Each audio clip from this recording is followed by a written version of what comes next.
Hello my dear all little physicist, I hope যে তোমরা প্রত্যেকেই নিজস্ব পরিবারের সাথে সুস্থ স্বাভাবিক সুরক্ষিত অবস্থায় আছো। তো আই অফ ফিজিক্সের ওপর আরও একটা নতুন ইন্টারেস্টিং ক্লাস নিয়ে আমি আবারও হাজির হয়েছি। আর আজকের ইলেকট্রোস্ট্যাটিক্সের 7th ক্লাস। আর এই ক্লাসে যা যা থাকছে তা হচ্ছে unit of charges, permittivity, relative permittivity আর তাদের উপর কিছু ইন্টারেস্টিং নিউমেরিক্যালস। তো দেরি না করে হেডিং লাগানো শুরু করে দাও। Unit of charges. অ্যাকচুয়ালি চার্জের আমরা জানি যে কোনো ফিজিক্যাল কোয়ান্টিটির ইউনিট দুটো অংশে ডিভাইড আছে। এক হচ্ছে এসআই ইউনিট এবং দুই হচ্ছে সিজিএস ইউনিট। স্মলার ইউনিটটা সিজিএস বলা যেতে পারে। কিছু কিছু ইউনিট এমন থাকে যেমন সেকেন্ড, সিজিএসের ক্ষেত্রেও যা এবং এসআইয়ের ক্ষেত্রেও তাই। তবে জেনারেলি যে কোনো কোয়ান্টিটির ছোটো ইউনিটটা আমরা সিজিএস ইউনিটেই দেখি এবং বড় ইউনিটটা এসআই ইউনিটে দেখি। এখন ফিজিক্যাল কোয়ান্টিটির ইউনিটের ফাংশনটা ঠিক কী, ইউনিট কিভাবে ওয়ার্ক করে দেখো। ইউনিট এরকম আমরা ধরে নিতে পারি যে ওই রাশিটার আইডেন্টিফিকেশন দেয়। অর্থাৎ আমরা যদি বারবার সেই রাশিটার নাম না প্রকাশ করি, শুধু তার মেজারেবল কোয়ান্টিটিটা বসানোর পরে তার ইউনিটটা দিয়ে দিই, তাহলে আমরা বুঝতে পারবো সেই ইউনিটের থ্রুতে কোন রাশি প্রকাশ পাচ্ছে। রাশি কি, যেগুলো আমরা মেজার করতে পারি। তো ঠিক সেরকমই আমরা একটা স্ট্যান্ডার্ড মেজারেবল মানকে সেই রাশির ইউনিট মান ধরে নিই, অর্থাৎ মুখ্য মান ধরে নিই।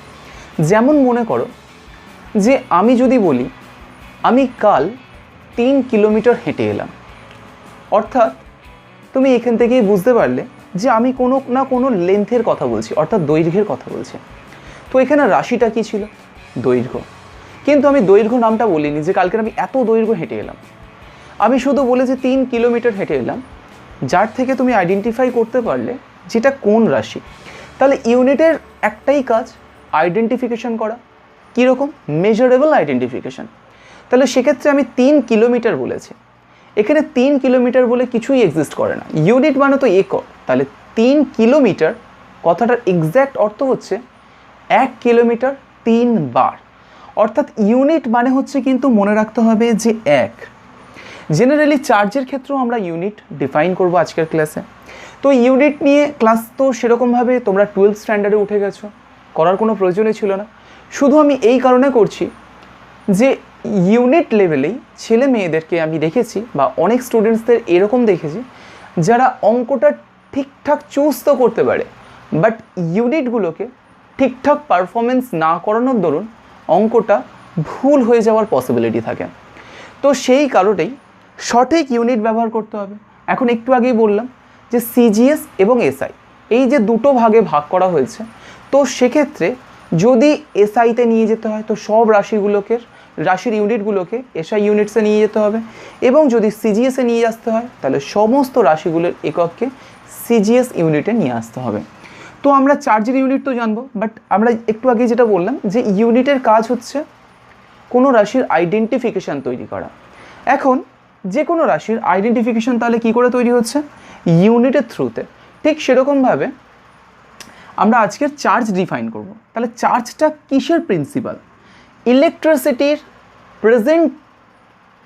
প্রেজেন্টেশনস হিসেবে আমরা এলিমেন্টারি যে পার্টিকেলসটা থাকে সেটাই হচ্ছে চার্জ পার্টিকেলস।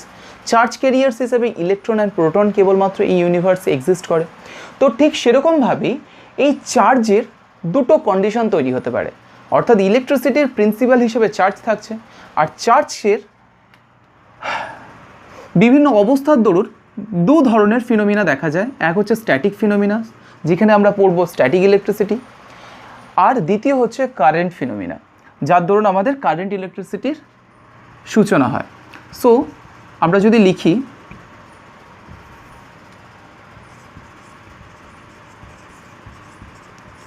তো চার্জেস আমাদের দু ধরনের ইলেকট্রিসিটির প্রেজেন্টেশন দেয়। নাম্বার 1 হচ্ছে স্ট্যাটিক, নাম্বার 2 হচ্ছে কারেন্ট। তো আমরা তো বুঝলাম যে ইউনিটের কাজ কি। এখন আমরা বুঝবো যে চার্জের ইউনিটটা কি। তো চার্জের ইউনিট হচ্ছে এসআইতে কুলম, এটা তো আমরা সবাই জানি।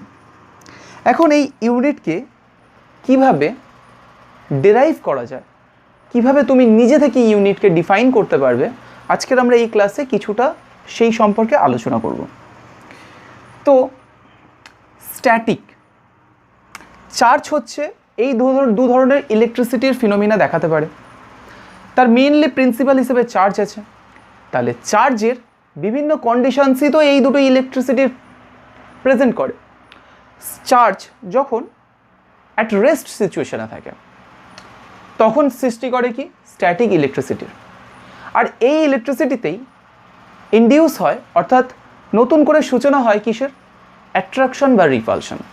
যখন চার্জ দুটো একটা পার্টিকুলারলি ডিস্টেন্সের ব্যবধানে রাখা হয়, সে সিমিলার হতে পারে বা আলাদা হতে পারে, যেগুলো সম্পর্কে এবং তার যে অ্যাট্রাকশন বা রিপালশন ফোর্স ক্যালকুলেশন সম্পর্কে আমরা কুলম্বস লতে ভিডিওতে দিয়েছিলাম। কুলম্বস লয়ের উপর যে ভিডিওটা ছিল, আগের দুটো ক্লাস ছিল।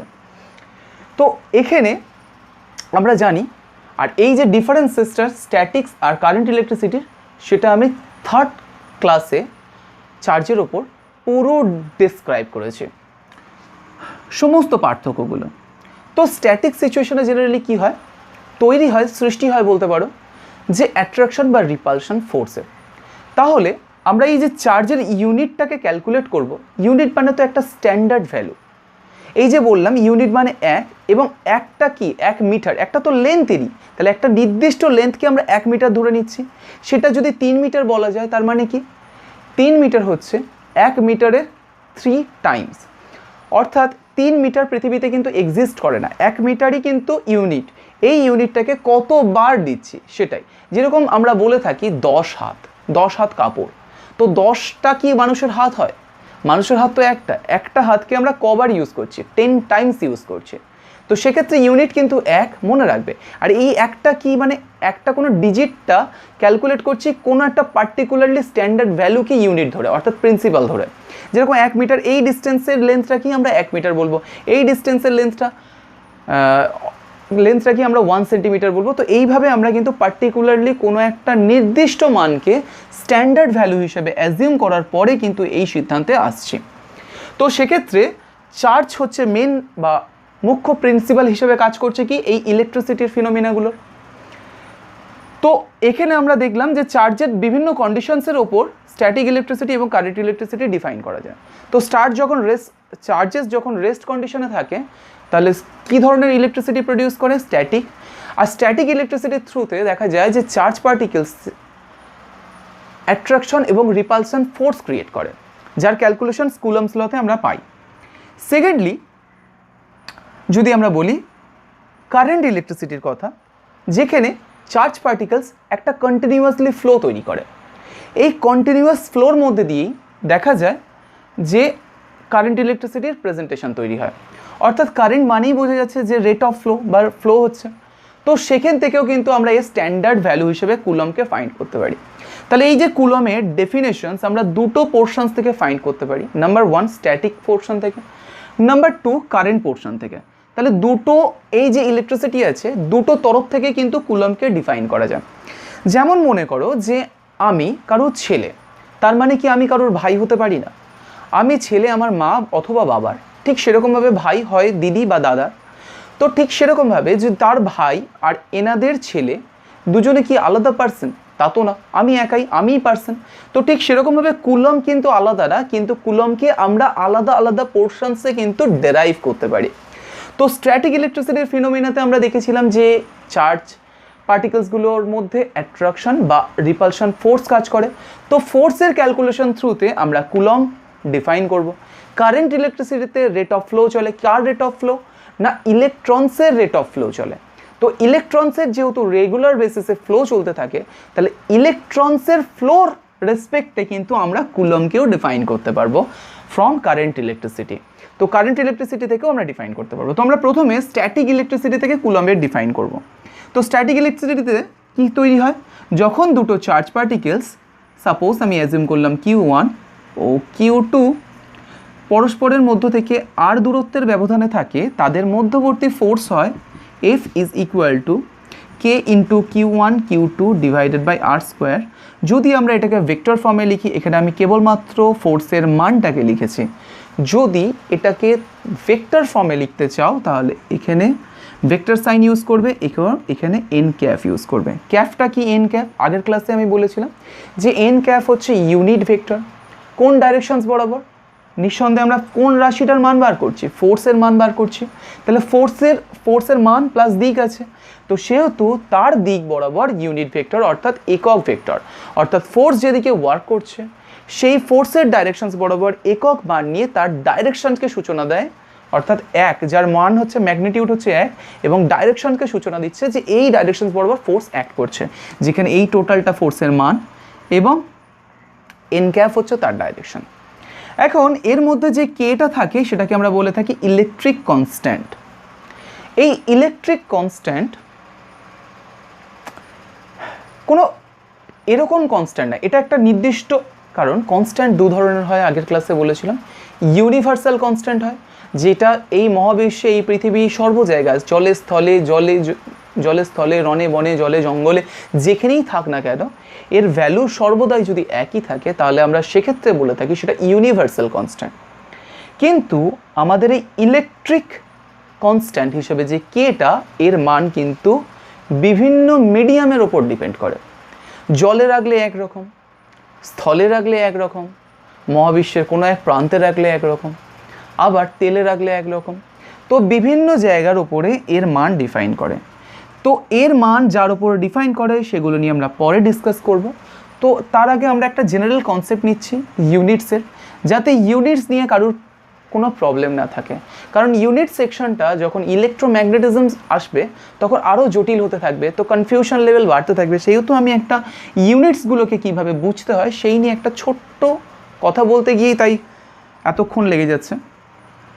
তো যাই হোক, তো কুলম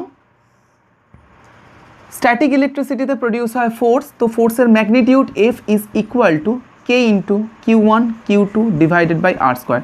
শুধু ম্যাগনিটিউড নিয়েছি, এখানে কিন্তু ডাইরেকশনস নিচ্ছি না। সো এটা ফোর্সের ম্যাগনিটিউড। তো ফোর্সের ম্যাগনিটিউডে আমি এখানে যেটা বসাতে চলেছি, এই কের value 8.89755 into 10 to the power 9 unit কীভাবে নেবে? K is equal to F into R square divided by Q1 Q2। তো এর ভ্যালুটা আমি লিখে দিচ্ছি সুবিধার্থে। এর ইউনিট গিয়ে দাঁড়াচ্ছে newton metre square coulomb to the power -2। তো approximately value 9 into 10 to the power 9 newton metre square coulomb to the power -2। এটা হচ্ছে কে এর ভ্যালু। তো এখানে আমরা কে এর ভ্যালু ইনপুট করব, তার আগে এটা নোট করে নাও। ক্লিয়ার? ওকে। এখন স্ট্যাটিক ইলেকট্রিসিটি থেকে কুলমটাকে ডিফাইন করছিলাম। তো সেক্ষেত্রে এফ পেলাম, এফ ইজ ইকুয়াল টু কে এর value 9 into 10 to the power 9 এর ভ্যালু। কোন ক্ষেত্রে? এই ভ্যালুটা কিন্তু সব জায়গায় এক না, এই ভ্যালুটা কিন্তু এয়ার এর জন্য। কের এই কনস্ট্যান্টের ভ্যালুটা কেবলমাত্র এয়ারের মধ্যে এফেক্ট করবে, জলে বা তেলের মধ্যে না। শুধু মনে রাখতে হবে এয়ার বা ফ্রি স্পেসের জন্যই কিন্তু এটা ওয়ার্ক করবে কের ভ্যালুটা। And Q1 Q2 divided by R square. এখানে আমরা Q1 ইজ ইকুয়াল টু 1 লিখছি, Q2 ইজ ইকুয়াল টু 1 লিখছি, বিকজ আমরা বললাম একটা স্ট্যান্ডার্ড ভ্যালু ক্যালকুলেশন করব। স্ট্যান্ডার্ড ভ্যালুর জন্য আমরা কী নিই? ইউনিট তৈরি করি। স্ট্যান্ডার্ড ভ্যালুটাকেই তো আমরা ইউনিট বলি, যে এই স্ট্যান্ডার্ড ভ্যালুটাকে আমরা একটা ইউনিট বলবো। তো সেক্ষেত্রে ইউনিটের মান যেহেতু এক, ইউনিট মানেই এক, তো আমরা সেহেতু এটা 1 ইউনিট অ্যাজিউম করছি। 1 ইউনিট। ক্লিয়ার হয়েছে? এরপরে আমরা R is equal to 1 metre ধরছি, এসআইতে ক্যালকুলেট করব। তো R is equal to 1 metre বসালে এফ এর ভ্যালু আসছে 9 into 10 to the power 9 into 1 into 1 unit divided by 1 metre square. তো এটা টোটাল ক্যালকুলেশনস করলে আসে কত 9 ইন্টু 10⁹ নিউটন। এত পরিমাণ ফোর্স কাজ করে, যেহেতু এটা ফোর্স তাহলে এর ইউনিট আসবে নিউটন। তাহলে এত ফোর্স ওয়ার্ক করছে কখন, যখন আমরা 1 ইউনিট ডিস্টেন্সে দুটো সিমিলার ইউনিটের চার্জকে রেখে দিয়েছি এয়ারের মধ্যে বলতে পারো বা ফ্রি স্পেসেতে, তারা একে অপরকে রিপাল করছে 9 ইন্টু 10⁹ নিউটন দিয়ে। এটা ইমেজ করতে পারছো যে এটা কত বৃহৎ ফোর্স। সামান্য 1 কেজি ভরের বস্তুকে পৃথিবী 9.8 নিউটন দিয়ে টানে, তাহলে এত নিউটন দিয়ে টানবে কত ভরের বস্তুকে। তাহলে সেখান থেকে আমরা অ্যাজিউম করতে পারছি যে প্রচুর মানে মানে ভীষণ বড় একটা স্ট্রাকচারে, ঠিক এত স্ট্রাকচারের কাছাকাছি আসছে, মানে এই পরিমাণ ফোর্স অ্যাক্ট করার জন্য অনেক বড় একটা আকৃতির কি লাগবে, মাস লাগবে। তো ঠিক সেরকম পরিমাণ ফোর্স দিচ্ছে একটা চার্জ পার্টিকেলস আর একটা চার্জ পার্টিকেলসের। তার ইউনিট কি 1 ইউনিট, ওই স্ট্যান্ডার্ড ভ্যালুটা কি আমরা বলবো 1 কুলম। অর্থাৎ যদি আমরা অন্যভাবে ডিফাইন করি যে যদি 1 মিটার ডিস্টেন্সে সম আকৃতির এবং সমপরিমাণ চার্জ পার্টিকেলসকে রাখা হয় ফ্রি স্পেসের মধ্যে এবং তারা যদি একে অপরকে 9 ইন্টু 10⁹ নিউটন ফোর্স দ্বারা রিপেল করে, যেহেতু সম আধান পরস্পরকে বিকর্ষণ করবে, তো সেক্ষেত্রে তাদের প্রত্যেকটা চার্জ হবে 1 কুলম্বের সমান। তাহলে তাকে আমরা সেই স্ট্যান্ডার্ড ভ্যালুটাকে 1 কুলম বলছি। ডিফাইন কি করে করলাম, ফোর্সের ওপর দিয়ে। ফোর্স কোথা থেকে প্রডিউস হয়, স্ট্যাটিক ইলেকট্রিসিটিতে। তো স্ট্যাটিক ইলেকট্রিসিটির রিলেশন থ্রুতে আমরা কুলম্বের ডেফিনেশনস এইভাবে পাই। এবারে আসবো এই কুলমকেই কারেন্ট ইলেকট্রিসিটির থ্রুতে ডিফাইন করতে। তো কারেন্ট ইলেকট্রিসিটিতে কি হয়, সেখানে চার্জ পার্টিকেলস হিসেবে ইলেকট্রনসের ফ্লো চলতে থাকে। তাহলে আমরা এখানে ইলেকট্রনসের রেট অফ ফ্লোকে যদি কোনোভাবে ক্যালকুলেট করতে পারি, তাহলে সেই রেট অফ ফ্লোর রেসপেক্টে আমরা কিন্তু ওই কুলম্বের ডেফিনেশন ক্রিয়েট করতে পারবো। তাহলে একটু আগে যেটা বললাম যে ছেলের রিলেশনস তো এইভাবে তৈরি হয়, বাট ভাইয়ের রিলেশনস অন্যভাবে তৈরি হয়। তো অন্য দিক থেকেও কারেন্ট ইলেকট্রিসিটিও তো সেই চার্জেরই একটা ফিনোমিনা। তো সেখান থেকেও আমরা চার্জেরই ইউনিটকে মেজার করতে পারবো। তো সেক্ষেত্রে কারেন্ট ইলেকট্রিসিটিতে কি হয়, যদি আমি একটা ওয়্যার নিই, যে কোনো কিছু হতে পারে, এবং তার একটা ক্রস সেকশনকে যদি কেটে নিই, তাহলে এটা আমার মনে করি একটা ক্রস সেকশনকে কাটছি, মানে কল্পনাতে কাটছি, রিয়েলি কাটছি না। তো এখানে কি হয়, ইলেকট্রনসের ফ্লো হতে থাকে। তাহলে যদি এই ক্রস সেকশনের এপারের ইলেকট্রনস ক্রস সেকশনসকে ছাড়িয়ে উপারে যায়, প্রতি 1 সেকেন্ডে সংখ্যাটা হচ্ছে 6.24 ইন্টু 10⁻18 ইলেকট্রন যদি 1 সেকেন্ডে ক্রস করে। ক্রস সেকশনসের এপারের এত ইলেকট্রনস 1 সেকেন্ডে ওপারে ক্রস করলো, তাহলে কি হচ্ছে, এখানে একটা রেট চলছে। তাহলে রেট অফ ফ্লো কত হয়, 1 অ্যাম্পিয়ার। আর এই 1 অ্যাম্পিয়ার রেট অফ ফ্লো তৈরি করতে এত ইলেকট্রনসকে 1 সেকেন্ডে একটা ক্রস সেকশনকে ক্রস করতে হয়। ক্রস সেকশন মানে কি, প্রস্থচ্ছেদ, সেটাকে ক্রস করে অপোজিটে যেতে হয়। তো সেক্ষেত্রে যে পরিমাণ চার্জ পার্টিকেলস চলে গেল, সেই পরিমাণ চার্জ পার্টিকেলস বা তাদের টোটাল অ্যাকিউমুলেশন হয় 1 কুলম। কীভাবে পেলাম, রেট অফ ফ্লো থেকে। অর্থাৎ এই সংখ্যক ইলেকট্রনসের চার্জকেই বলা হয় 1 কুলম চার্জ। এত সংখ্যক ইলেকট্রন ইজ ইকুয়াল টু 1 কুলম চার্জ। তো ঠিক সিমিলারলিভাবে যদি আমরা এর সংখ্যাটাকে এত ইন্টু 1 ইলেকট্রনস, এত সংখ্যক ইন্টু একটা ইলেকট্রনস, একটু আগে আমরা বলেছি, so 1 electron is equal to 1 coulomb divided by 6.24 into 10⁻18। So এর অ্যাপ্রক্সিমেটলি ভ্যালু আছে 1.6 ইন্টু 10⁻−19 কুলম। তো এভাবে আমরা একটা ইলেকট্রনসের চার্জ ক্যালকুলেট করি। তাহলে এখানে কিন্তু আমরা কুলম্বের ডেফিনেশনসকে কিভাবে তৈরি করছি, কোনো একটা ক্রস সেকশনের মধ্যে দিয়ে যদি প্রতি সেকেন্ডে 6.24, কিছু কিছু বইতে 6.25 দেওয়া থাকে, তো 6.24 ইন্টু 10⁻18 পিস ইলেকট্রনস ক্রস করে, তাহলে ওদের অ্যাকিউমুলেশনসে যে চার্জ তৈরি হয় সেই চার্জ হচ্ছে 1 কুলম। কীভাবে ক্যালকুলেট করলাম? রেট অফ ফ্লো থ্রুতে।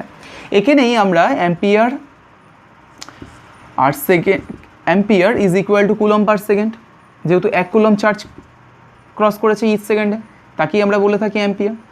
সো এগুলো নিয়ে আমরা ডিটেলসেও কথা বলবো যখন আমরা কারেন্ট ইলেকট্রিসিটি পড়ব। So ampere into second.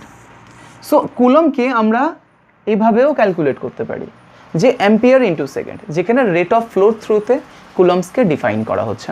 তাহলে আমরা কুলম অর্থাৎ এসআই ইউনিটস চার্জের এভাবে ডিফাইন করতে পারি। সিমিলারলি আমি একটা প্রসেস বললাম যে এইভাবে আমরা সিজিএস ইউনিটও ডিফাইন করতে পারি। তো সিজিএস ইউনিটের ক্ষেত্রে কী করা হয়? সিজিএস মানগুলো বসাতে হবে 1 ইউনিট অ্যান্ড 1 সেন্টিমিটার। কোথা থেকে? না, স্ট্যাটিক ইলেকট্রিসিটিতে যদি আমরা বার করি সেভাবে আমরা পারবো কি যে তখন এক ডাইন ফোর্স ওয়ার্ক করবে এবং এক ডাইন ফোর্স যখন ওয়ার্ক করছে, এক ডাইন ফোর্স 1 সেন্টিমিটার ব্যবধানে থেকে যদি সমপরিমাণ চার্জ হয়ে থাকে, তাহলে সেই প্রত্যেকটা চার্জকে আমরা তখন 1 ESU সিজিএস ইউনিটে, বা ইএসইউর পুরো নাম হচ্ছে ইলেকট্রোস্ট্যাটিক ইউনিট। যেহেতু আমরা কিভাবে মেজার করছি? ফোর্সের থ্রুতে, তো সেহেতু ইলেকট্রোস্ট্যাটিক ইউনিট আমরা বলেও দিচ্ছি ইলেকট্রোস্ট্যাটিক ইউনিট। তো এখান থেকে কিন্তু অ্যাকচুয়ালি ফার্স্ট ক্যালকুলেশনস হয়ে যায়, তারপরে এই ক্যালকুলেশনস অনুযায়ী চার্জকে যখন ফ্লো করে তখনও ক্যালকুলেট করা যায়। তো প্রিন্সিপাল হিসেবে যে চার্জ আছে তার ক্যালকুলেশনস এইভাবে আমরা করব। এবারে আসবো আমরা আজকের ক্লাসের মেন পয়েন্টে, অর্থাৎ পারমিটিভিটিতে।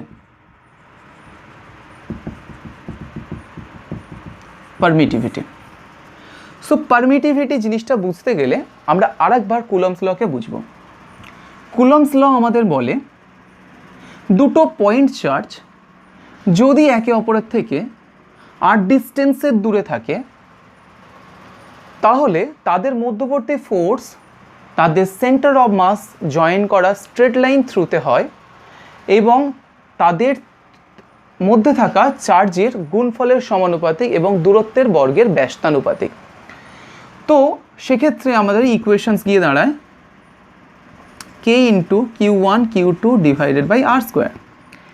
এই যে কেটা বিভিন্ন মিডিয়ামের উপর ডিপেন্ড করে। একটু আগেই আমি বলেছি যে এই কেটা কিন্তু ইউনিভার্সাল কনস্ট্যান্ট না, তাহলে এই কের ভ্যালু বিভিন্ন মিডিয়ামের ওপর ডিপেন্ড করছে, এই মিডিয়ামে আলাদা, ওই মিডিয়ামে আলাদা। তো সেক্ষেত্রে এই কে যদি আমরা ক্লিয়ারলি লিখি তাহলে আমরা পাই 1/4 pi epsilon naught Q1 Q2 divided by r square force. এখন এই যে এপসাইলন নট, এই নতুন সাইনটা তোমরা অলরেডি যারা কুলম্বস ল এর ফার্স্ট ক্লাস করেছো সেখানে কিন্তু আমি বলেছিলাম এটাকে এপসাইলন বলে, এবং এটা কি আমরা পারমিটিভিটি বলবো of free space or air.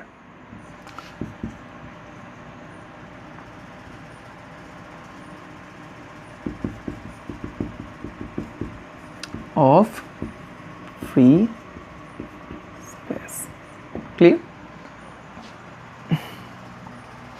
এক মিনিট, একটু ক্যামেরাটা চলছে তো, ঠিক আছে।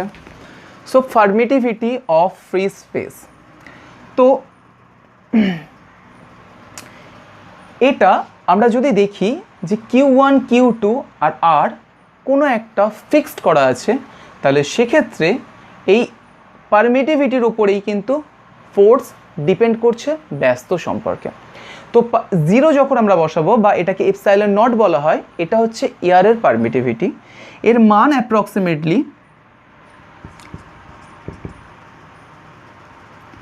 8.85419 into 10 to the power minus 12 coulomb square Newton inverse meters in to the power minus 2। তো এর ভ্যালুর সমান হয়, যেখানে আমরা এখানে Q1 Q2 চার্জ এবং R হচ্ছে ডিস্টেন্স, ওটা আমরা লিখ করেই নিয়েছিলাম। তো এর ভ্যালু হচ্ছে এরকম। তো এখানে কে ইজ ইকুয়াল টু 1/4πε0, এটাকে বসালেই আমরা যে ভ্যালুটা পাই সেটা ওই approximately 9 × 10⁹ newton metre square coulomb to the power -2 এর সমান। এখন এই যে অংশটাকে পারমিটিভিটি বলছে, পারমিটিভিটি কথার এক্স্যাক্ট অর্থ কী? কোনো সাবস্ট্যান্সের পারমিটিভিটি বলতে বোঝায় সেই সাবস্ট্যান্সের ইলেকট্রিক্যাল এনার্জি স্টোর করার এবিলিটি, অর্থাৎ ability of A substance two store electrical energy from electrical field. দেখো যে কোনো ফোর্স ক্রিয়েট কেন হয়? কিছু এনার্জির দরুন না। আমি যদি কোনো কিছুকে ধাক্কা না লাগাই তাহলে সে সরবে কেন?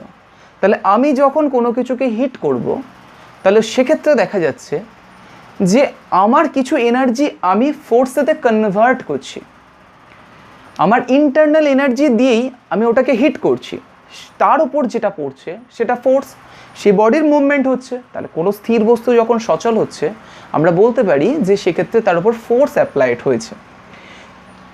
ফোর্স অনেকগুলো অ্যাপ্লাইড হয়েও যদি বস্তু স্থির থাকে তাহলে এই যে নেট ফোর্স 0 আছে।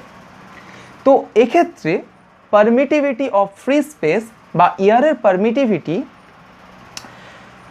ভ্যালু তো আমরা লিখে নিয়েছি।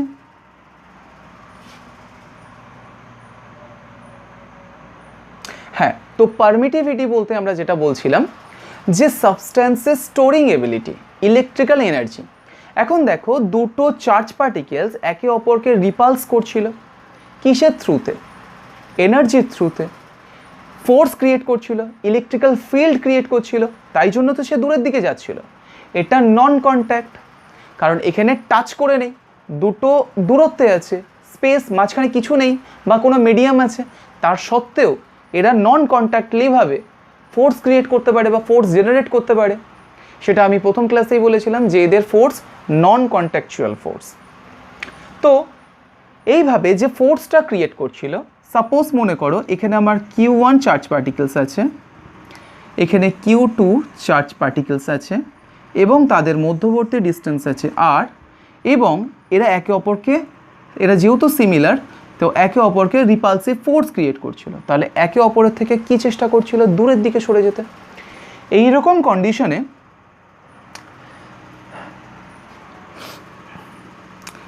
এই মিডিয়ামের মধ্যে কিছু পার্টিকেলস থাকতেও পারে, নাও থাকতে পারে। যদি পার্টিকেল না থাকে তাহলে আমরা সেটাকে কনসিডার করতে পারি ফ্রি স্পেস হিসেবে। আর যদি কোনো সাবস্ট্যান্স থাকে তাহলে সেই সাবস্ট্যান্সের কিছু তো পার্টিকেলস আছে। তো যে পার্টিকেলসগুলো থাকে সেই পার্টিকেলসগুলোর মধ্যে যদি ইলেকট্রিক্যাল এনার্জিকে অ্যাবজর্ব করার ক্ষমতা থাকে বা স্টোর করে নেওয়ার ক্ষমতা থাকে তাহলে তার পারমিটিভিটি বেশি হবে। তো পারমিটিভিটি মানে কি? Store of electrical energy from electrical field. তো এখানে একে অপরকে যে রিপালস করছিল তাহলে বোঝা যাচ্ছে যে ওর ভেতরে এনার্জি থ্রু করছিল। এনার্জি কিভাবে বহন করছিল তার জন্য কোনো রকম মিডিয়ামের প্রয়োজন ছিল না। কিন্তু মাঝখানে এই মিডিয়াম পড়ে যেতে, এই মিডিয়াম যদি এই ইলেকট্রিক্যাল এনার্জিকে অ্যাবজর্ব করতে শুরু করে দেয়, সাপোজ আমি ধরে নিলাম কোনো একটা মিডিয়ামের পারমিটিভিটি এপসাইলন, সেই মিডিয়ামের পারমিটিভিটিতে দেখা যাচ্ছে যে ইলেকট্রিক্যাল এনার্জিটা স্টোর করে নিচ্ছে।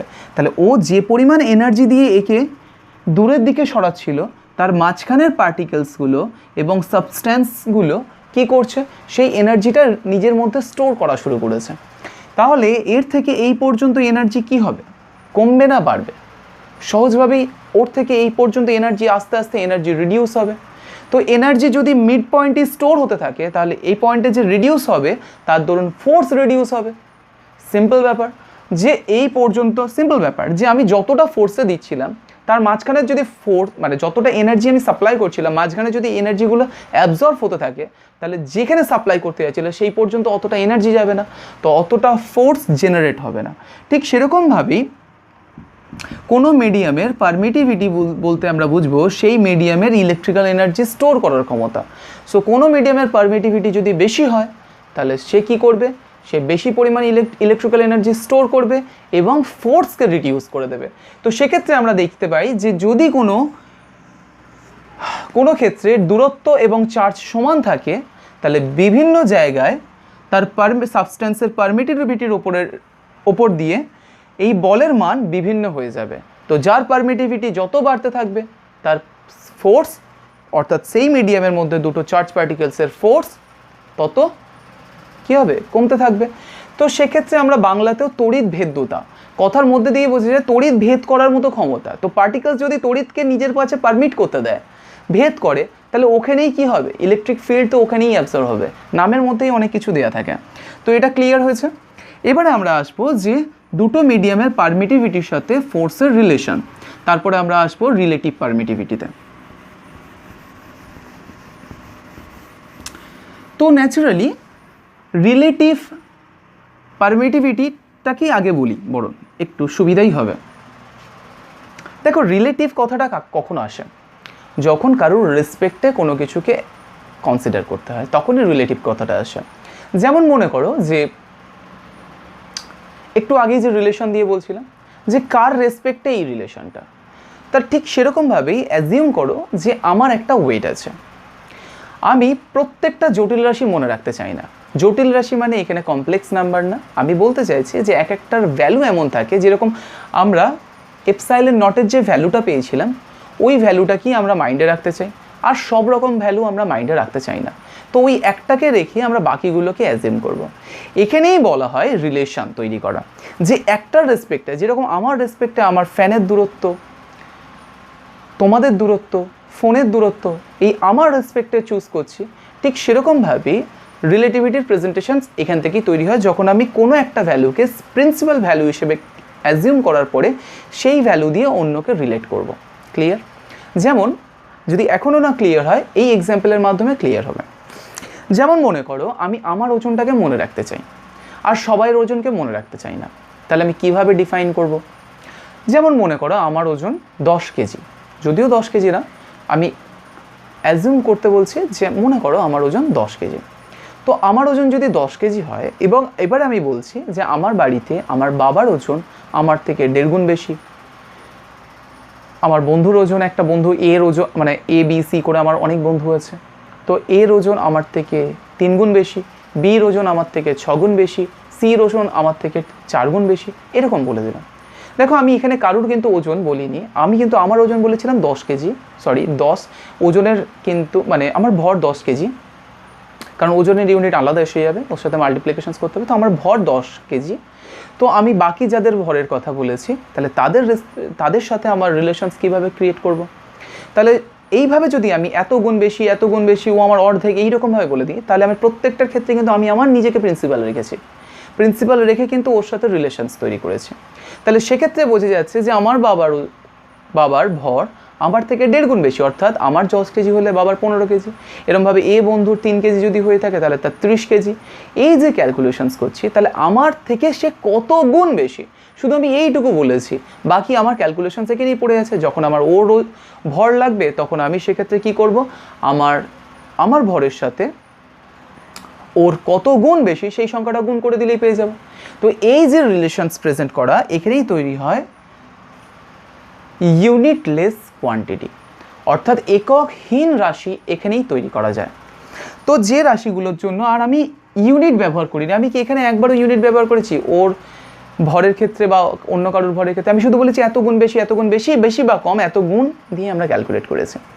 তো ঠিক সেরকম ভাবেই আমরা এখানেও সেই রিলেটিভটা কিভাবে ক্যালকুলেট করব?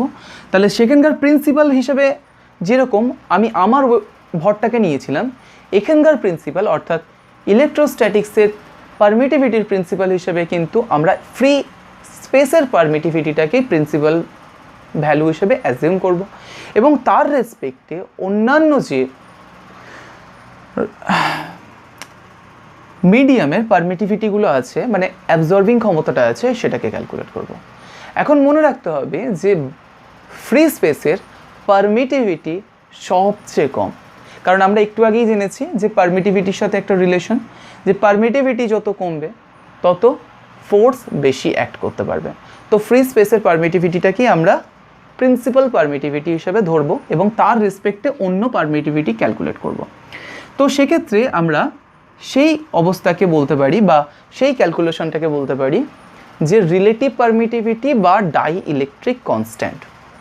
তো সেক্ষেত্রে এটাকে ER বা কোনো কোনো বইতে কে দিয়ে প্রকাশ করা হয়। সো এটা কি ER স্ল্যাশ বা ডিভাইড কে না, এটা প্রকাশ করা দুটোভাবে যায়, ER বলছি এক্সট্রিমলি সরি, এপসাইলন R অথবা কে দিয়ে প্রকাশ করা যায় relative permittivity. So epsilon R দিয়ে আমি প্রকাশ করছি। তো সেক্ষেত্রে কার রেসপেক্টে নিচ্ছি? এর রেসপেক্টে, এর পারমিটিভিটির রেসপেক্টে।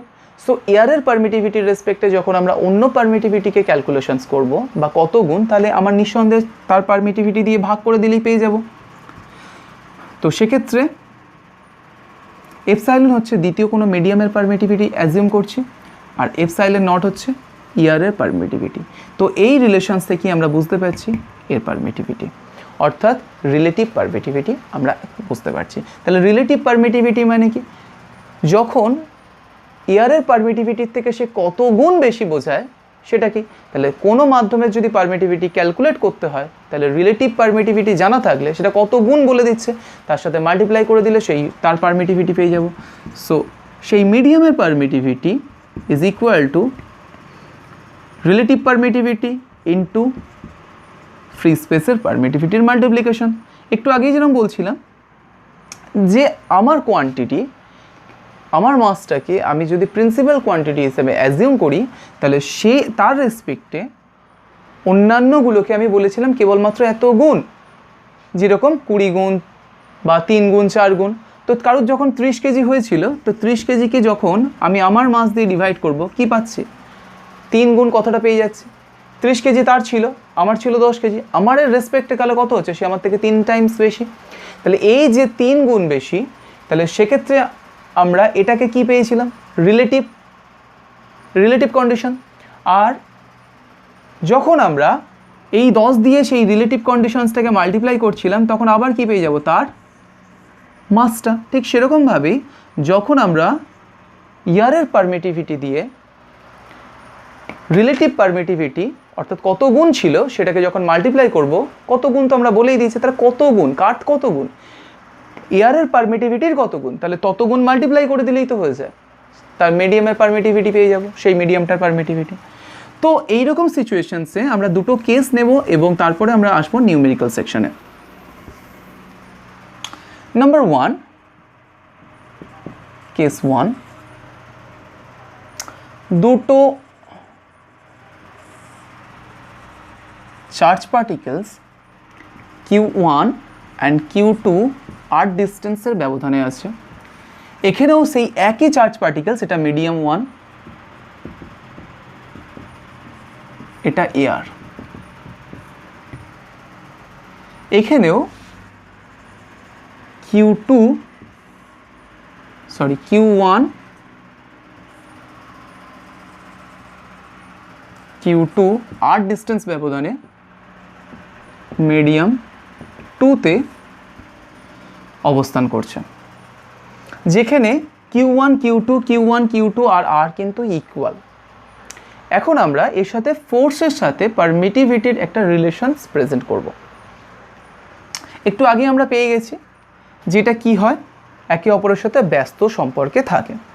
তো সেক্ষেত্রে কেস 1 থেকে আমরা যদি ফলো করি, এটা তো আমরা ইয়ারে নিয়েছি, তাহলে force is equal to 1/4 pi epsilon naught into Q1 Q2 divided by R square. So এখান থেকে আমরা লিখতে পারি F into epsilon naught divided by 1/4 pi Q1 Q2 divided by R square. Clear? যেখানে Q1 Q2 R কিন্তু fixed আছে এই মিডিয়ামেতেও ওই মিডিয়ামেতেও, এখানে কিন্তু আমি Q1 Q2 R কোনোটাই পরিবর্তন করিনি। তো এখানেও ফোর্স আসবে কত? ফোর্স অন মিডিয়াম 2, আচ্ছা 2 লিখে রাখি, এখানে ফোর্স অন মিডিয়াম 1 লিখে রাখি, ফোর্স অন মিডিয়াম 2, মিডিয়াম 2-র উপরে যে ফোর্সটা পড়ছে 1/4 পাই এপসাইলন, কারণ এটা তো ইয়ার না, তাহলে সেক্ষেত্রে এটা যে মিডিয়ামে আছে তার পারমিটিভিটিকে আমরা এপসাইলন অ্যাজিউম করছি, into Q1 Q2 divided by R square. Clear? So 1/4 pi epsilon এদিকে চলে আসবে, force on second medium Q1 Q2 divided by R square.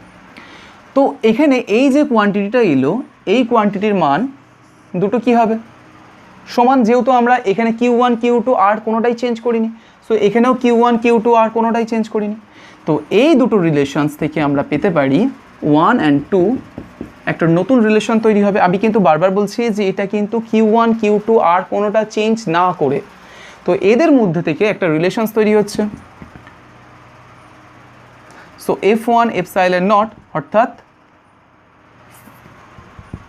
এয়ারের permittivity এবং এয়ারের মধ্যে তৈরি হওয়া ফোর্সের মাল্টিপ্লিকেশন দ্বিতীয় মিডিয়ামের ফোর্সের সাথে দ্বিতীয় মিডিয়ামের পারমিটিভিটির ইকুয়াল। আর এই ইকুয়েশনস থেকে আমরা ম্যাথ সলভ করব, এই ইকুয়েশনস থেকে। সেটা নোট করে নাও। তাহলে সেক্ষেত্রে কি দেখলাম যে এদের দুজনের মাল্টিপ্লিকেশন সমান। যখন মাল্টিপ্লিকেশন দু ক্ষেত্রে সমান হয়, আমরা এটাকে এভাবেও লিখতে পারি যে so epsilon by epsilon naught is equal to F1 by F2। তো কিভাবে আছে? দুজনের গুণফল যখন ইকুয়াল হয় তখন আমাদের সেই রিলেশনকে কি বলি? ব্যস্ত সম্পর্ক। তো আমরা সেক্ষেত্রেও আমরা জানতাম যে ব্যস্ত সম্পর্ক, যেরকম P1 V1 is equal two P2 V2, ঠিক সেরকমভাবে ফোর্স 1 নম্বর মিডিয়ামের ওপর ইন্টু 1 নম্বর মিডিয়ামের তড়িৎভেদ্যতা ইজ ইকুয়াল টু 2 নম্বর মিডিয়ামের ফোর্স ইন্টু 2 নম্বর মিডিয়ামের তড়িৎভেদ্যতা। কখন কন্ডিশনসটা অ্যাপ্লাই হবে? যখন কিন্তু Q1 Q2 আর R তিনটেই ফিক্সড। অর্থাৎ আমি এই মিডিয়ামেতেও Q1 Q2 এরম জায়গায় রেখেছি, R ডিস্টেন্স ব্যবধানে, ওই মিডিয়ামেতে গিয়েও রেখে দিয়েছি, তাহলে সেক্ষেত্রে কিন্তু তাদের এই মাল্টিপ্লিকেশনস কিন্তু ইকুয়াল হবে। সো এটা নোট করে নাও। ক্লিয়ার?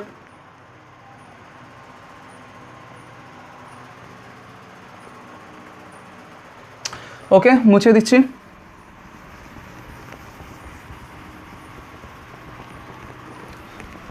আমার স্বপ্নে গড়া রাজকুমার সাথে 7 সাগর আর 13 নদীর পার।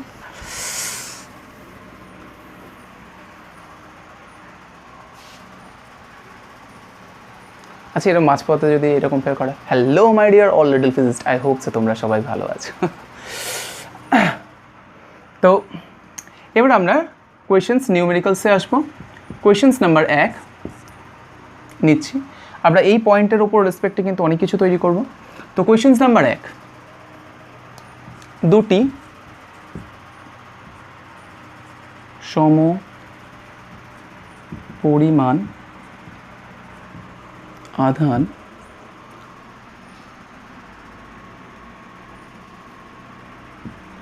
পরস্পরের থেকে একটি নির্দিষ্ট দূরে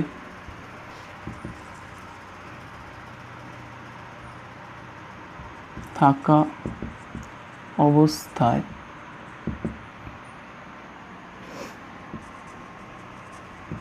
বায়ু মাধ্যমে F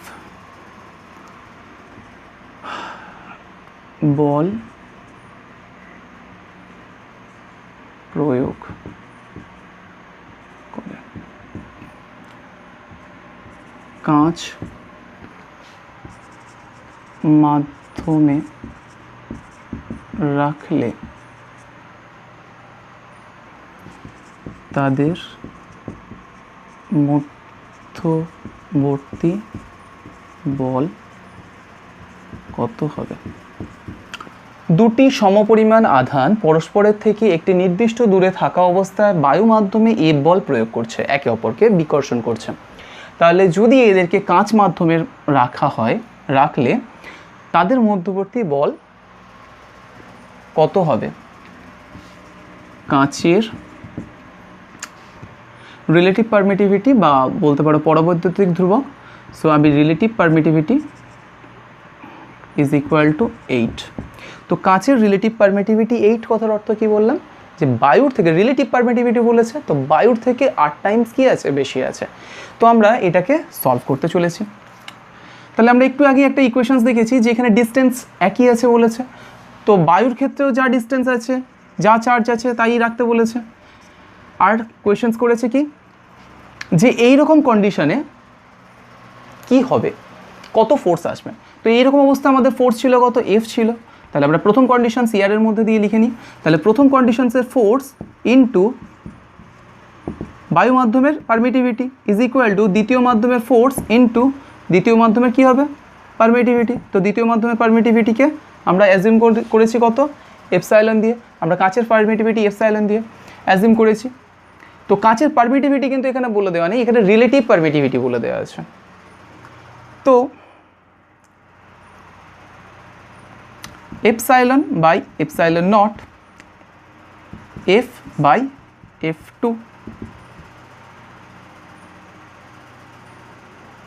So epsilon divided by epsilon naught এটাই তো relative permittivity. So K is equal to F by F2। So F K is equal to K এর ভ্যালু আমরা কত ইনপুট করব 8 বলেই দিয়েছে, রিলেটিভ পারমিটিভিটি 8। তো F2 ও আমাদের কোয়েশ্চেন্স করেছিল F2 ফাইন্ড করতে, ওকে হয়ে গেছে। So F2 is equal to F divided by 8। এখানে কিন্তু কন্ডিশনসটা কী ছিল, আমরা কিন্তু চেঞ্জ করিনি তাদের মধ্যবর্তী ডিস্টেন্স, চেঞ্জ করেনি কোনো রকম আধান। তো সেম আধান সেম ডিস্টেন্সে এখানে একবার কত ছিল ওখানে একবার কত ছিল, তো 8 টাইমস কী হবে কমে যাবে। সিম্পল ব্যাপার যে কাঁচের পারমিটিভিটি যদি 8 টাইমস বেশি হয়ে থাকে তাহলে ফোর্স 8 টাইম কমে যাবে, কার থেকে ইয়ারের থেকে। সো নেক্সট অঙ্কতে আসবো, নোট করে নাও। ক্লিয়ার হয়েছে?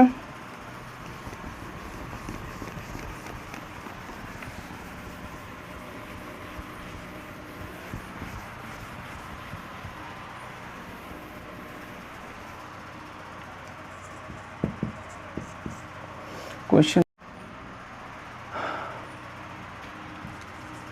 দুটি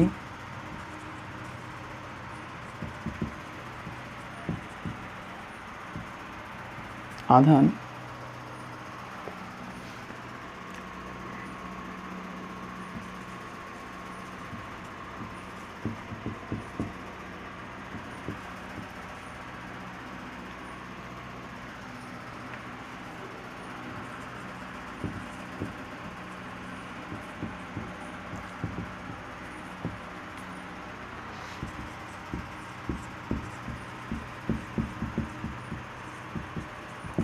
দুটি সমপরিমাণ আধান সমান দূরত্বে বায়ু মাধ্যমে রাখলে একে অপরকে 9 ডাইন বল প্রয়োগ করে।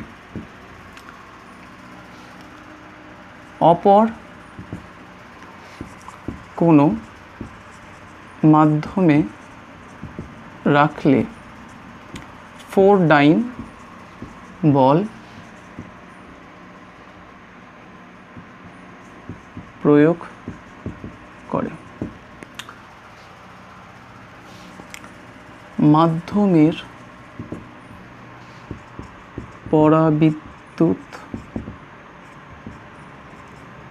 ধ্রুবক বা রিলেটিভ পারমিটিভিটি কত? পজ করে নিজে থেকে একবার করার চেষ্টা করো, ততক্ষণ আমি একবার দেখে নিই ক্যামেরাটা ঠিকঠাক চলছে কি না। হ্যাঁ ঠিক আছে, তো আমি করে দিই। ওকে, খুব ইজি। এখানে দেখো সেই একই কথা বলেছে, দুটো ক্ষেত্রেই বলে দিয়েছে যে সমান দূরত্ব সমান এতে রেখেছে। তাহলে একবার কোথায় আছে ইয়ারের মধ্যে আছে, একবার আছে কোনো একটা মিডিয়ামের মধ্যে। রিলেটিভ পারমিটিভিটি ফাইন্ড করতে বলেছে। যখন তিনটেই সিচুয়েশনে আর আর কিউ চেঞ্জ হচ্ছে না তাহলে সেক্ষেত্রে আমরা লিখে দিতে পারি force on free space into permittivity of free space is equal to force on second medium into permittivity of second medium। এখন relative permittivity চেয়েছে, so epsilon divided by epsilon naught, so force by F2। এখন বলেই দিয়েছে force প্রথমটায় কত 9, দ্বিতীয়টায় কত 4। এটা কি হয়ে যাবে কি পারমিটিভিটি রিলেটিভ পারমিটিভিটি, সো এটা 2.25 is equal to K। So এটাই হচ্ছে আমাদের সেকেন্ড অঙ্কের সলিউশন। সো ক্লিয়ার হয়েছে, নোট করে নাও।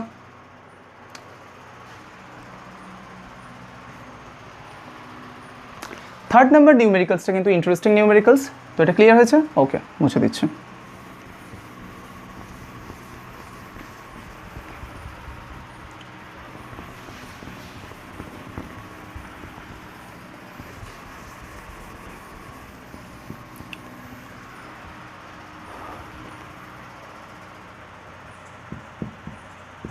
কোয়েশ্চেন্স নাম্বার 3,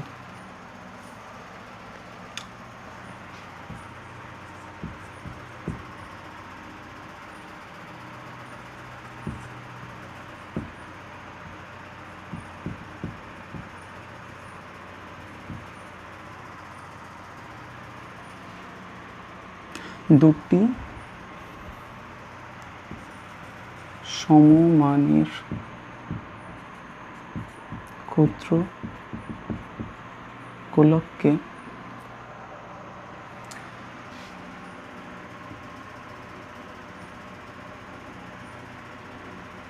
একটি দুটি সমান দৈর্ঘ্যের সুতোর সাহায্যে ঝুলিয়ে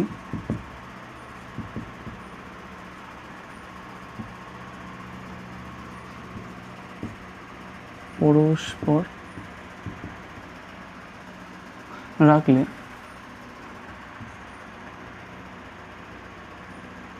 সাম্য সুতো দুটি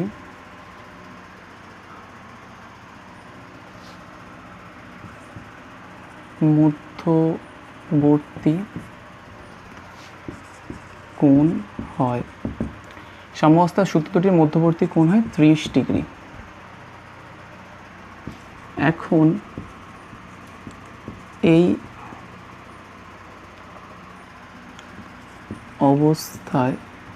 অবস্থাকে যদি একটি 0.8 গ্রাম পার সেমি কিউব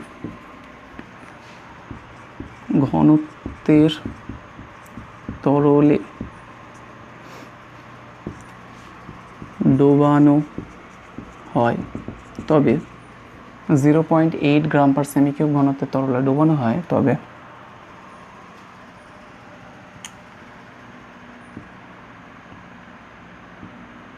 তাদের মধ্যবর্তী দূরত্ব অপরিবর্তিত থাকে। তাদের মধ্যবর্তী দূরত্ব অপরিবর্তিত থাকে।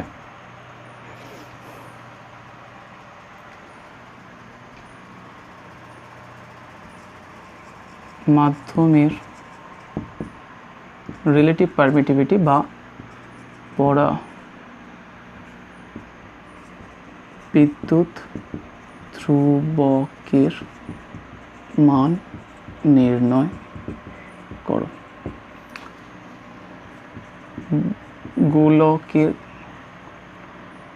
গোলক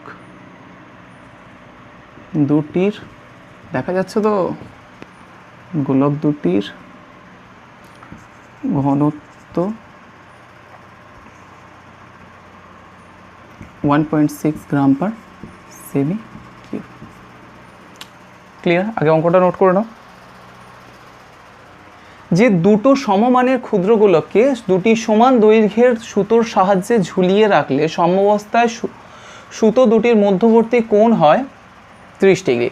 অর্থাৎ সাম্যাবস্থায় দুটো সুতোর মধ্যবর্তী কোণ হয় ঠিক এইরকম, ঝুলিয়ে রাখা আছে। তো এইরকম অবস্থায় তাদের মধ্যবর্তী অ্যাঙ্গেল তৈরি হয়েছে 30 ডিগ্রি ইকুইলিব্রিয়াম কন্ডিশনে। একটা দুটো সুতো সমান লেন্থে সমান দৈর্ঘ্যের সুতোর সাহায্যে ঝোলানো হয়েছে। তাহলে এখন এই অবস্থা কি, মনে করে একটা তরলে নিয়ে গিয়ে আস্তে আস্তে ডুবিয়ে দেওয়া হলো। সেই তরলের ডেন্সিটি বলে দেওয়া হয়েছে 0.8 গ্রাম পার সেমি কিউব। এরকম একটা তরলে ডুবিয়ে দিলে তাহলে সেক্ষেত্রে তাদের কি হচ্ছে, দেখা যাচ্ছে এদের মধ্যবর্তী ডিস্টেন্স যা ছিল তাই ডিস্টেন্সই রিমেন পড়ে আছে, ডিস্টেন্স চেঞ্জ হয়নি, চার্জও তাই আছে, কারণ চার্জ পার্টিকেলসের চার্জ তাই আছে, শুধুমাত্র ফোর্সের কিছু চেঞ্জ হবে। তাহলে এখন বলেছে সেই মাধ্যমের পরাবৈদ্যুতিক ধ্রুবকটা কত, তো এটাকে ক্যালকুলেট করতে হবে। তো অঙ্কটা নোট করে নাও। এটা ফার্স্ট মিডিয়াম, সেকেন্ড মিডিয়াম আমরা ড্র করে করবো। ওকে, তাহলে করে দিই। ওকে,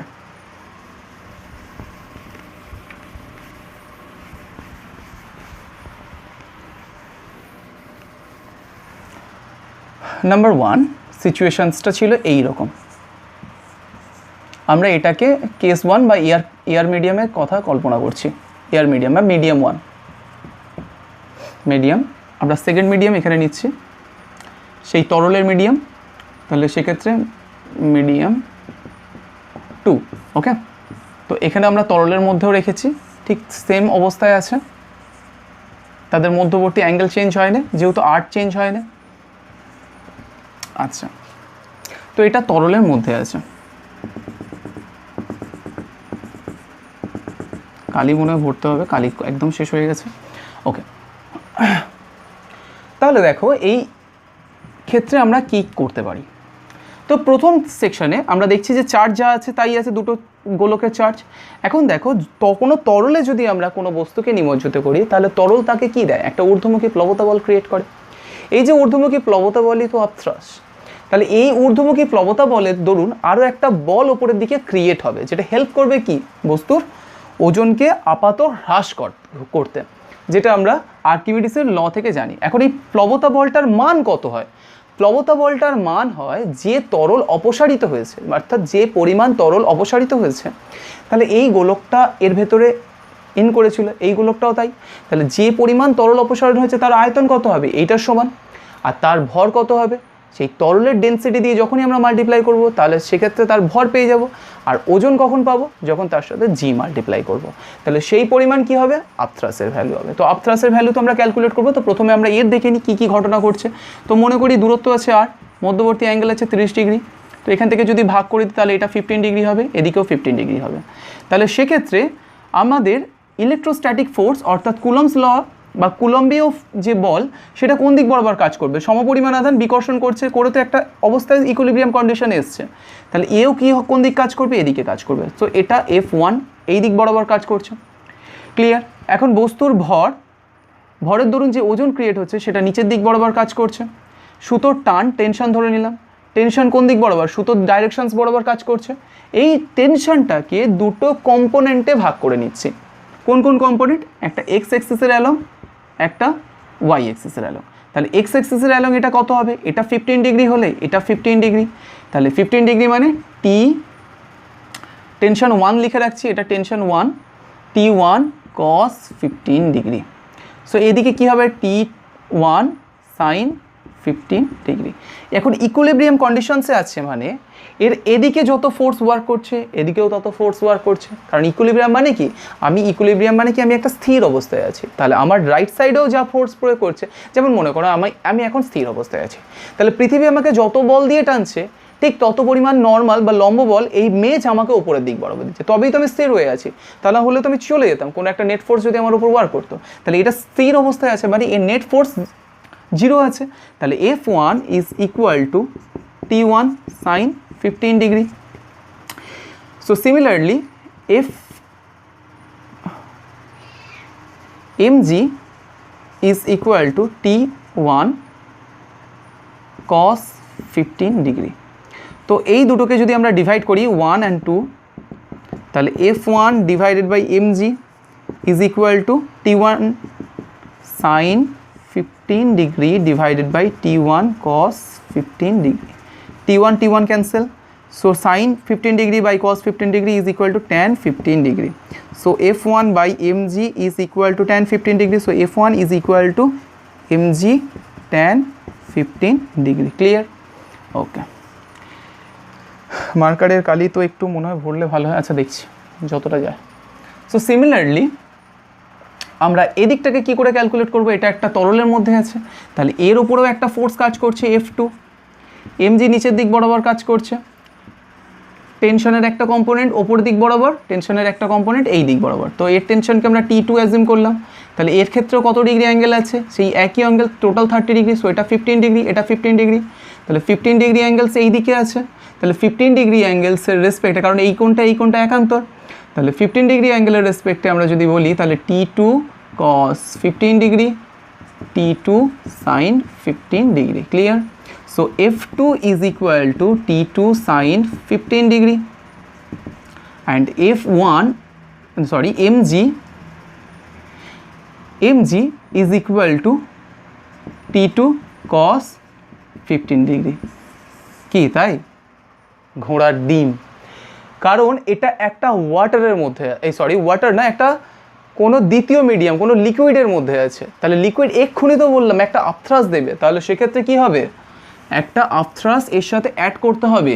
কারণ তা যদি না হতো, এই আপথ্রাস ওয়ার্ক যদি না করতো, তাহলে দেখা যাচ্ছে দ্বিতীয় মিডিয়ামের মধ্যে এই ইকুইলিব্রিয়াম কন্ডিশনসটা সেম ডিস্টেন্সে থাকতো কি করে, কারণ এখানে তো সুতোর টান আছে।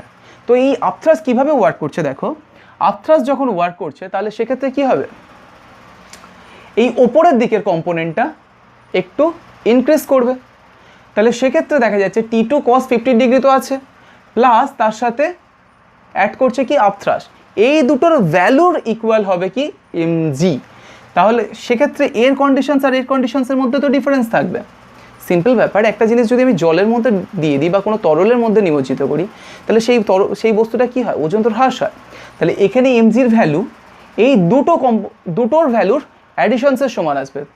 তাহলে সেক্ষেত্রে mg is equal to upthrust plus T2 cos 15 degree. Clear?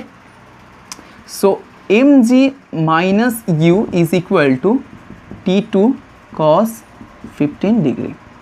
So F2 আমরা যদি এবারে ডিভাইড করে দিই 1 and 2, তাহলে সেক্ষেত্রে কী পাচ্ছি, F2 by mg minus u is equal to T2, এটা সাইন হবে, না না না না এটা কস হবে, আমার এখানে লেখা ফল্ট হয়েছে, এটা সাইন আসবে।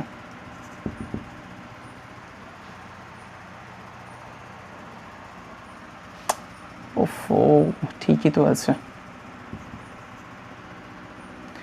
ঠিক আছে। So T2 sine 15 degree divided by T2 cos 15 degree. তো এখানে আমরা পাচ্ছি F2 divided by mg minus upthrust অর্থাৎ প্লবতা বল ইজ ইকুয়াল টু কত সমান আসছে, tan 15 ডিগ্রি। ক্লিয়ার হয়েছে এই পর্যন্ত? tan 15 degree. তো tan 15 ডিগ্রি এখানেও আমরা পেয়েছি, tan 15 ডিগ্রির ভ্যালু, দুটো ভ্যালু আমরা অলরেডি পেয়ে গেছি।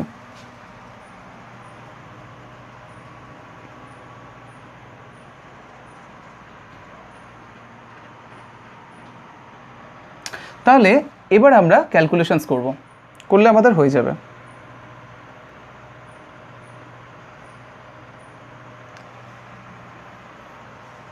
তো আমরা এখানে F2টাকে এভাবে রেখে দিই, F2 is equal to mg minus u tan 15 degree. Clear? এখন আপথ্রাসের ক্যালকুলেশনসটা বলে দিই। আপথ্রাস হচ্ছে এই গোলকটার ভলিউমে আমাদের কি দেওয়া ছিল, কেবলমাত্র ডেনসিটি দেওয়া ছিল, আর তো কিছু দেওয়া ছিল না। তাহলে এই গোলকটার ভলিউম অ্যাজিউম করছি v, অর্থাৎ প্রত্যেকটা গোলকের আয়তন হচ্ছে v। তাহলে আমরা ডেনসিটি ইকুয়াল টু কী জানি, ρ1 যদি ডেনসিটি হয়ে থাকে, ρ1 সাপোজ মনে করা যাক যে এই গোলকের ডেনসিটি, গোলক দুটোর ডেনসিটি অর্থাৎ গোলক দুটো যে পদার্থ দিয়ে তৈরি হয়ে আছে তার ডেনসিটি। তাহলে ρ1 ইজ ইকুয়াল টু কী হবে, মাস পার ভলিউম। সো মাস অর্থাৎ কার মাস, এই গোলকটার mass is equal to volume into density. Clear? তেমনভাবে আমরা যদি সেকেন্ড মাস ওর ক্যালকুলেশনস করি, তাহলে ওর ক্ষেত্রে কি আসবে, ওর ক্ষেত্রে বলতে গেলে আমি বলতে চাইছি যে পরিমাণ, দেখো যখন গোলক দুটো তরলে নিমজ্জিত করা হয়েছে, তাহলে তরলটা ওই গোলকের দ্বারা অপসারিত হয়েছে কিছু পরিমাণ তরল, সেই তরলটার আয়তন কত, ওই গোলকেরই আয়তনের সমান, কিন্তু ভর কি এক হবে, নিঃসন্দেহে আলাদা হবে।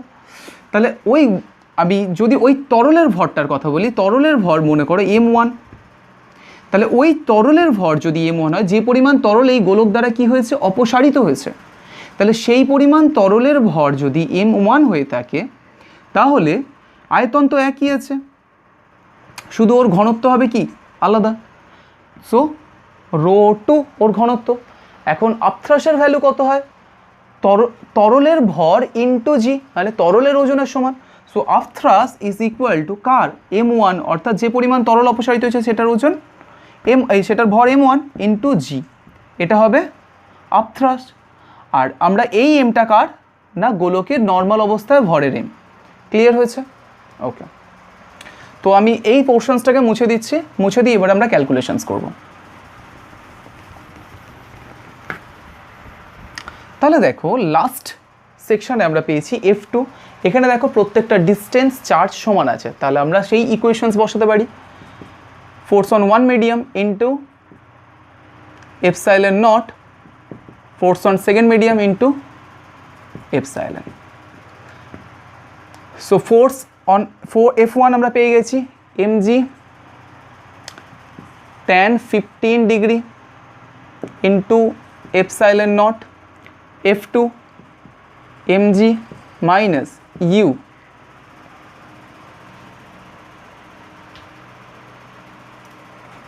Into tan 15 degree. ওকে, তাহলে সেক্ষেত্রে tan 15 ডিগ্রি ক্যান্সেল হয়ে যাচ্ছে, এর সাথে এপসাইলন।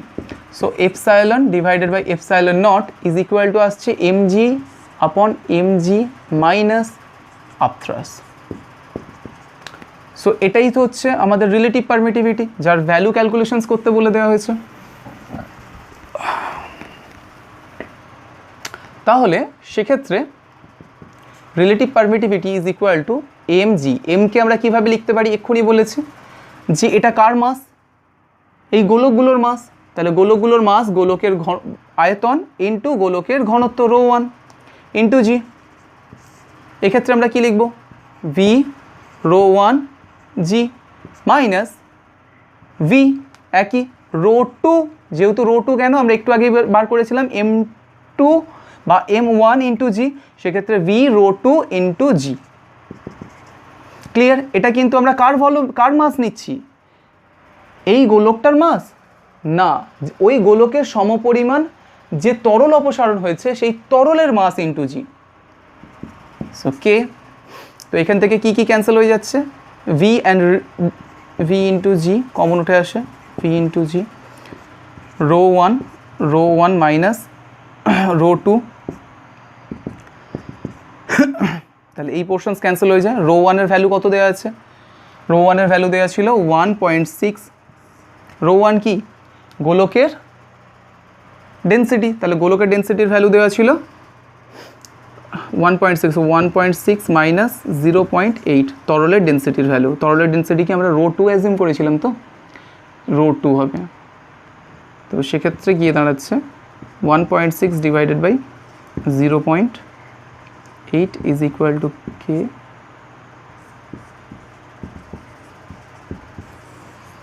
ক্লিয়ার? নোট করে নাও। সো আই হোপ যে এই ক্লাসটা হেল্পফুল হয়েছে। সো নেক্সট ক্লাসে আমরা জানবো ইলেকট্রিক ফিল্ড সম্পর্কে।